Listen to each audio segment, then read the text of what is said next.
बिस्मिल्लाहिर्रहमानिर्रहीम। अस्सलाम वालेकुम। डोनाल्ड ट्रंप को अमेरिका की CIA ने बताया है, इन्फॉर्म किया है कि मिस्टर प्रेसिडेंट, हमारा मिशन इस वक्त फेल हो गया है और हमने यमन के बारे में जो इंटेलिजेंस मालूमात इकट्ठी करके इसराइल को देनी थी उसमें हमें हुआ है बहुत अच्छा खासा नुकसान। हुआ ये है कि जब से डोनाल्ड ट्रंप आया है यमन ने हमले बंद कर दिए थे।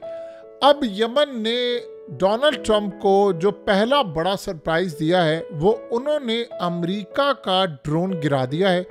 देखिए, ड्रोन्स तो पहले भी गिराए हैं, 14-15 उन्होंने ड्रोन्स गिराए हैं, लेकिन सवाल ये पैदा होता है कि इस दफ़ा का ड्रोन गिराना क्यों इतनी अहमियत का हामिल है कि ये ड्रोन, और सवाल सबसे बड़ा ये है कि अगर आपके 15 ड्रोन्स गिराए गए हैं तो आप 16वां ड्रोन गिरवाने के लिए क्यों दोबारा ड्रोन्स भेज रहे हैं। देखिए, होता क्या है कि सबसे पहले तो ये बात आप समझ लें कि ट्रंप के पैरों तले ज़मीन निकली है इस दफ़ा, क्योंकि उसका ये ख्याल था, आपको पता है कि जब ये गज़ा जंग बंद हुई थी तो उसके बाद अमेरिका ने कतर को इंगेज किया, कतर ने ईरान को इंगेज किया और उन्होंने यमन के थ्रू ये सारा सिलसिला करने की कोशिश की कि आप हमला नहीं करेंगे, और उसके बाद आपने देखा जंग बंदी हुई तो उन्होंने हमला बंद कर दिया। अब अमेरिका ने असल में सीन क्या किया है कि आज B-52 बॉम्बर्स और इजराइल के जो जेट्स हैं उन्होंने मेडिटेरेनियन सी के अंदर जाकर मिलिट्री ट्रेनिंग की, और ये 2 साल में पहली दफ़ा हुआ। यानी आप ये समझ लें कि ये गज़ा जंग यानी शुरू होने से पहले हुआ था, ये पहली दफ़ा हुआ है गज़ा जंग शुरू होने के बाद कि सारे का सारा सिलसिला हमने देखने को मिला, पहली दफ़ा, वो भी ट्रंप के साथ। और सीन ये हुआ है कि ट्रंप को इसका इतना शदीद गुस्सा है, इतना शदीद गुस्सा है, आप उसका अंदाज़ा भी नहीं कर सकते कि हमारा ये ड्रोन मारा गया है, क्योंकि उसको अंदाज़ा था कि इस दफ़ा हम जो ऑपरेशन करेंगे उसमें कोई ऐसी सूरत हाल नहीं आएगी, क्योंकि मार्केट सारी उनकी तबाह हो रही है, उनकी एक्सपोर्ट पर असर पड़ता है जो वो अपना डिफेंस प्रोडक्ट देते हैं। अब कौन लेगा जब 15-16 ड्रोन्स इतनी बुरी तरह तबाह हुए, और यमन जैसा मुल्क अगर तबाह कर दे तो बताएं मार्केट में कौन लेगा। ट्रंप को ये बताया गया था कि अब हम जो सूरत हाल करेंगे, जो सामने रखेंगे, उसमें बहुत सारी चीज़ें ये थी कि डोनाल्ड ट्रंप इंटरेस्टेड नहीं था कि हम अब यमन के साथ कोई लड़ाई करें, और ये जो इस दफ़ा इनका ड्रोन तबाह हुआ है, ये आप समझ लें कि CIA जिस तरह इस्टेब्लिशमेंट दुनिया की हमेशा करती है, सियासतदानों को बाखबर रखने की बजाय बेखबर रखकर वो अपने ऑपरेशंस करते हैं, तो उनको ख्याल ये था कि इस दफ़ा हम इस सारी जंग से अलग रहेंगे। कुछ ना कुछ तो देखिए, होता क्या है कि आप जब ड्रोन्स उड़ा रहे होते हैं तो आप गिरने से पहले कुछ ना कुछ इंटेलिजेंस मालूमात ले जाते हैं, वीडियोस आप बना लेते हैं, रियल टाइम में डाटा जा रहा होता है, फिर आपको चाहे मिसाइल लग जाए तो आप काफ़ी हद तक डाटा स्कैन कर चुके होते हैं, कैप्चर कर चुके होते हैं। तो अब सिनेरियो ये हुआ है कि ट्रंप के पैरों तले ज़मीन निकल गई कि अभी तक जो मामला चल रहे हैं उसमें ट्रंप को आगाह नहीं रखा गया, और ये बहुत बड़ा झटका था उसके लिए। अभी तक अमेरिका ने इस बारे में कोई जवाब नहीं दिया, कोई कमेंट पास नहीं किया, और ना ही उन्होंने कोई जाकर यमन पर हमला किया है, क्योंकि बहुत बड़ी बेइज्जती समझी गई है ट्रंप के लिए कि उसके होते हुए मामला। आपको याद है कि जब डोनाल्ड ट्रंप आया था तो उसके बाद जब अफगानिस्तान का प्रोसेस शुरू हुआ तो फिर वहाँ से ड्रोन हमले होने बंद हो गए थे, उसने कहा था ये काम नहीं करना। तो इस सूरत हाल में अब ये जो हमला हुआ है ये असल में अमेरिका के दिल पर वार किया। ट्रंप को यमन ने पैगाम दिया है कि डोनाल्ड ट्रंप, ये देखो हमने तुम्हारे साथ क्या किया है। देखिए, मिडिल ईस्ट की कंट्रीज़ को यमन ने वार्न किया है कि अगर आपने इस जंग के अंदर ट्रंप पर रिलाई किया तो आपका असर भी वही होगा जो आज यूक्रेन का हुआ है कि इस्तेमाल करके वो कैसे फेंक देते हैं, तो आप ये गलती ना कीजिए। अब ये सिनेरियो क्या हुआ है कि ट्रंप को उन्होंने बता दिया है कि अगर जंग छेड़ने की कोशिश की तो हमने गिरा दिया तुम्हारा ड्रोन भी गिराया, हम तुम्हारे एयरक्राफ्ट कैरियर को भी तबाह करेंगे और तुम्हें अंदाज़ा नहीं होगा। और ये जितनी देर जंगबंदी रही है, ये गज़ा की जो लड़ाई, ये सारा सिलसिला बंद रहा है, उस दौरान आप ये समझे कि यमन के पास एडवांस हथियार पहुँचे हैं, क्योंकि रेड सी भी ओपन हुआ है, जासूसी का निज़ाम भी, और जो हमले होने थे वो भी ख़त्म हुए हैं। तो कुल मिलाकर अगर हम इस सारी सूरत हाल का जायज़ा लें तो असल में काफ़ी हद तक चीज़ें बेहतर हुई हैं। तो अब यहाँ जो सिलसिला शुरू हुआ है वो ट्रंप के पैरों तले ज़मीन निकली है कि वो ये काम नहीं चाहता था कि उनका ड्रोन गिराया जाए, ये जंग में कूदे, और उनको बता दिया गया कि यमन ने हमला किया है।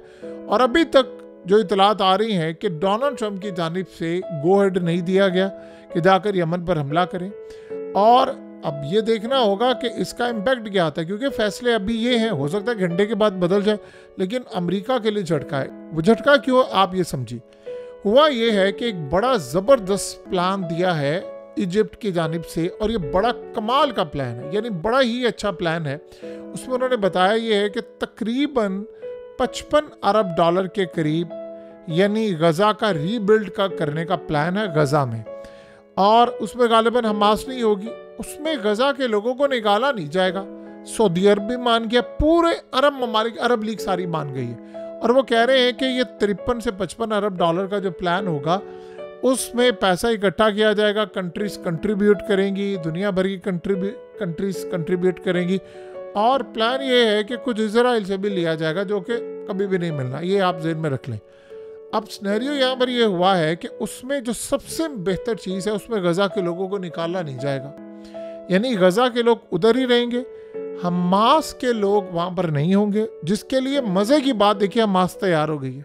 हमास ने कहा कि हमें प्लान काबिल कबूल है, अमेरिका ने ये प्लान रिजेक्ट कर दिया है। क्यों? इजराइल को ये प्लान काबिल कबूल नहीं है। आप अंदाज़ा करें ना कि प्लान कैसे काबिल कबूल हो सकता है कि भाई अगर 55 अरब डॉलर से आप गज़ा को रीबिल्ड करते हैं, चाहे 2 साल लगे, 3 साल लगे, 4 साल लगे, जब गज़ा रीबिल्ड होगा तो वहाँ की लेबर कौन होगी? गज़ा के लोग होंगे। जाहिर सी बात है, पहले भी इसराइल के अंदर काम करने के लिए जाते थे, तो क्या होगा? जॉब्स क्रिएट होंगी, जॉब्स क्रिएट होंगी, और घर भी उन्होंने अपने बनाने हैं, तो वो कितनी मेहनत से बनाएंगे आप उसका अंदाज़ा लगा सकते हैं। और जो इस दफ़ा गज़ा रीबिल्ड होगा उसमें पूरी दुनिया का स्टेक होगा, इसराइल इसको तबाह कर सकेगा नहीं। इसराइल तो चाहता है गज़ा रीबिल्ड हो, लेकिन हमें मिले पैसा, हमें मिले कंस्ट्रक्शन के ठेके, और हम यहाँ पर रहें, ये लोग ना रहे। अब आप ये सोचें, जब इस दफ़ा गज़ा रीबिल्ड होगा, आपको पता है गज़ा में पहले भी हालात बहुत ज़्यादा ख़राब थे, पुरानी बिल्डिंग्स, कच्ची चीज़ें, लेकिन मुल्क चल रहा था। अब गज़ा रीबिल्ड होगा तो एक एक चीज़ नई बनेगी, नई बिल्डिंग्स होंगी, बीचेस के ऊपर कमाल रेजिडेंट्स होंगे, तमाम चीज़ें इनको बनाकर देंगे और मुफ्त में इनको मिल जाएगा। तो इसराइल इस बात पर यानी खुश होगा, वो कहेगा ये तो फिर उसके बाद हम कैसे इसको निकालेंगे। अब ये तो नहीं होगा कि 55 अरब डॉलर से आप दोबारा इसको बनाएंगे और वो वहाँ पर जाकर हमला कर देगा, तो उसने प्लान रिजेक्ट करवा दिया। तो इस सूरत हाल के अंदर यमन वो तो तैयार है, उन्होंने वार्न कर दिया अमेरिका को कि ये जो जंग दोबारा शुरू हुई या इन्होंने हमला किया, जो आज आपने B-52 बॉम्बर तो ये सारा कुछ लेकर आ रहे हो, हमें अंदाज़ा है कि आप उसकी मदद करने के लिए आ रहे हैं। देखिए, जो सबसे बड़ा सवाल ये है, बहुत सारी चीज़ें, कि अगर डोनाल्ड ट्रंप इस्टेब्लिशमेंट के खिलाफ जाकर इतना बड़ा इकदाम उठा सकता है कि यूक्रेन की जंग बंद कर दी क्योंकि इस्टेब्लिशमेंट को शिकस्त है, तो सवाल ये है कि फिर इसराइल वाला मामला क्या है। देखिए, यूक्रेन के मामले में जो स्ट्रॉन्ग वहाँ पर होल्ड है उससे 1 लाख गुना ज़्यादा स्ट्रॉन्ग होल्ड अमेरिका के अंदर इसराइल का है। यहाँ तक वो लड़ाई कर सकता है, बहुत सारे मामलात में वो लड़ाई नहीं कर सकता, और बहुत सारे मामलात में उसको ये समझ नहीं आ रही। आप अंदाज़ा करें कि लास्ट टाइम ट्रम्प ने क्या कहा था, गज़ा के लोगों को निकालना है ना, और साथ क्या कहा था उसने कि ठीक है मेरा ये प्रपोजल, अगर वो नहीं जाते तो ना जाए, मैंने तो सिर्फ अपनी रिकमेंडेशन दी थी। इसराइल इस बात पर तप गया था कि यार ये क्या मामला है। तो अगर कुल मिलाकर अगर हम सारी सूरत हाल का जायज़ा ले तो अब ये झटका उनको लगा है कि वहाँ से उन्होंने ड्रोन मार दिया है। तो प्लान ये है, उनका पैगाम उन्होंने ट्रम्प को दे दिया है कि 1 इंच भी आ गया है तो फिर उसके बाद एयरक्राफ्ट कैरियर भी नहीं बचेगा तुम्हारा, रेड सी पर भी हमले होंगे, इसराइल पर भी हमले होंगे, और हम तुम्हारी ऐसी ईंट की से ईंट बजाएंगे कि तुम भूल जाओगे कि तुम्हारा पाला किसे पड़ा है। देखिए, यमन पूरी तरह लड़ने को तैयार है, ये आप ज़हन में रखिएगा। अब ये जो प्लान हमास ने एक्सेप्ट कर लिया है तो आप अंदाज़ा करें फिर इसका मतलब है, देखिए एक ताकत कह रही है कि हम छोड़कर जाने को तैयार हैं, जंग परमानेंट बंद हो, कैदियों का तबादला हो, और गारंटी इस बात की हो कि इसराइल दोबारा हमला नहीं करेगा। एक दफ़ा कंस्ट्रक्शन शुरू हो गई, पैसा आ गया, फिर इसराइल जा नहीं सकता हमला करने के लिए। इसराइल ये चाह रहा है कि हम वहाँ पर कैसे अब रह सकते हैं। बहरहाल इस सारी सूरत हाल के अंदर कमाल झटका लगा है इसराइल को, और आज यमन ने हमला करके सीधा डायरेक्ट पैगाम उन्होंने एस्टैब्लिशमेंट को नहीं, CIA को नहीं, ट्रम्प को दिया है। ये पहला वार था हमारा, अब तैयार है ना, हम तुम्हें बताएंगे कि हमला कैसे करते हैं। कि डोनाल्ड ट्रम्प देख लो, हमने तुम्हारा ड्रोन गिरा दिया है, और अगर ज़्यादा तुम लोगों ने आगे बढ़ने की कोशिश की तो ये हमला बड़ा ख़तरनाक होगा, बड़ा तबाहकुन हमला करेंगे जिसका तुम्हें अंदाज़ा नहीं है। बहरहाल इस सारी सूरत हाल में अब ट्रम्प जाहिर सी बात है परेशान है। देखिए, उसने F-35 इंडिया को चिपका दिए बड़े महंगे, और इस सूरत हाल में इंडिया ये देख रहा था कि हम रूस के पास जाए। अब आप सोचे ना कि रूस के साथ क्या मामला हुआ है। रूस को उसने कहा ईरान से दोस्ती करवाओ। आपको पता है इसराइल दबाव डाल रहा था इंडिया के ऊपर कि आप ईरान के करीब ना जाए। अमेरिका भी दबाव डाल रहा था और वो ये भी कह रहा था कि आप रशिया के करीब भी ना जाए। ये भी मामला था, लेकिन इस सूरत हाल में उन्होंने बैलेंस अप्रोच रखी और वो विन विन सिचुएशन में सब कुछ जीत गए। तो अब भी सूरत हाल का अगर हम जायज़ा लेंगे तो ऐसी ही कुछ सूरत हाल नज़र आती है। लेकिन इस दफ़ा इंडिया खुश है, लेकिन ये देख रहा है कि यार इतने महंगे चपका दिए और ऊपर से इनके ड्रोन गिर रहे हैं, तो उसका मतलब इनकी मार्केट वैल्यू डाउन है।